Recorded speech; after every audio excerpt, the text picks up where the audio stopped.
Jessica was going to be very special indeed. Special? In what way? Why, in exactly the way you think I mean. You felt desire. Desire? Oh, yes, indeed, I felt desire.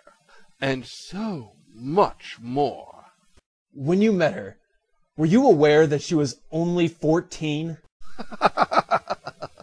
Why, you don't understand me at all, do you? Her age didn't matter to me in the slightest. So you didn't see anything unusual in Dr. McAvoy's behavior? No. In fact, I kind of felt sorry for him. He seemed to feel like Erica committing suicide was his fault. He seemed so sad at the reception. You spoke to him at the reception? Only for a moment. I know I shouldn't feel responsible, but there you are. I should have known your friend was more deeply troubled than she let on. Still, to kill herself like that. She just didn't seem the type. Precisely. Was that all? Pretty much. Candace showed up just then and insisted on dragging me outside. So I told my dad I wanted to get my MP3 player out of the car because I had some of Erica's favorite songs on it, and I was like, it would be really awesome to share them with everybody. And he was like, whatever, and I was like, whatever. But anyways, he gave me the keys to the car. So why did you need me to go out to the car with you? Oh my God! One of these days I'm really gonna have to teach you how to talk. Anyways, we're not going back to the house. We're going on a little excursion. In your dad's car? No, on a tricycle, stupid. No, in my dad's car. Duh! Neither one of us has a license. Hello, that would have never stopped Erica. Come on, Jessica. I can't stand to go back there with all that depression. It's not what Erica would have wanted. She would have wanted us to, go burn down the town and party all night. You know she would. Come on, are you with me? Please say you're ready to rock and roll. Rock and roll, baby. Let's do this thing.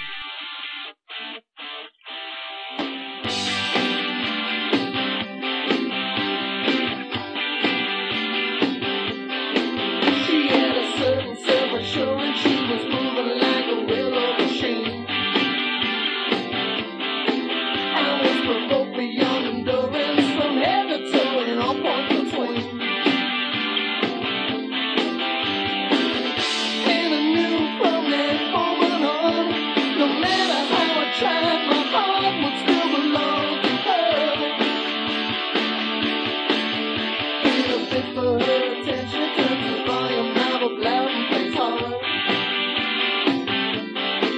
He's on his break, he's taking 20 and is sitting next to her at the bar. He's embarrassed, he's got nothing to say. He heads back on the stage where all the boys are gonna play for her. And we got all night, all night, all night.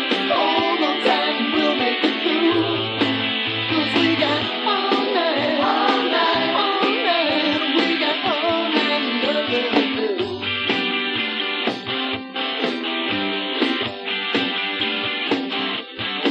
Under a white hot blue spotlight, and that is mine. Willie's got the backbeat and Davy's got the line. Champagne's moving shaky, but he says he's feeling fine tonight.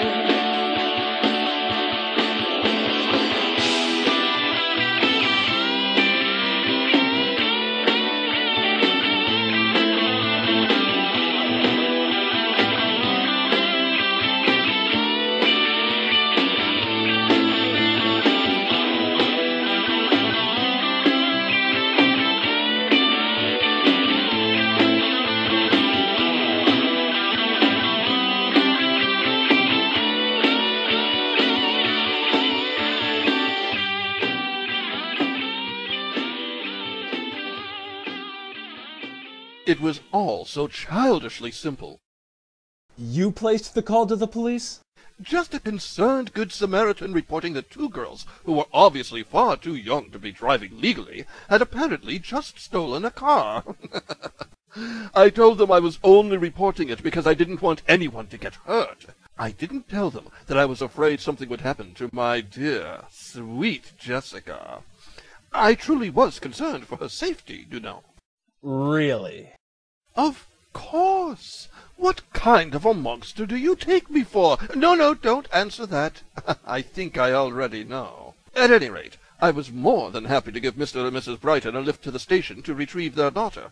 I stood by, just about where you're standing now, and waited for the opportunity to make my move. Those dear, sweet girls were in a great deal of trouble, and I was about to become their hero. Naturally, when we check her ID against the registration of your car, we realize the person who called us was mistaken about the car being stolen. Still, there's a matter of her driving without a license, and the damage from the accident itself. Thank God no one was hurt. She won't be thanking God when I'm done with her. This is it, Candy. You won't be going anywhere for a very long time after this little stunt.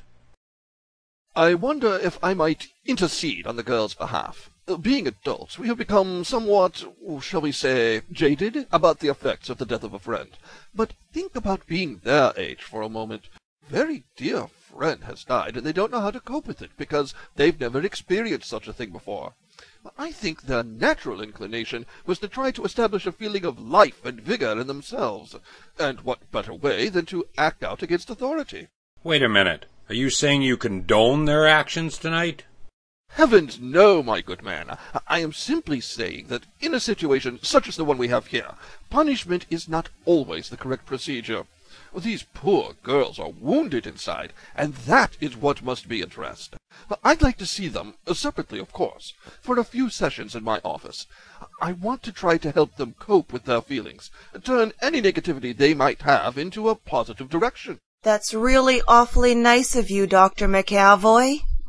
Yes, it is, and I don't wish to sound ungrateful, but the truth is I don't really know if we can afford... Tut, I'm not asking for your money here. No, this will be pro bono on my part.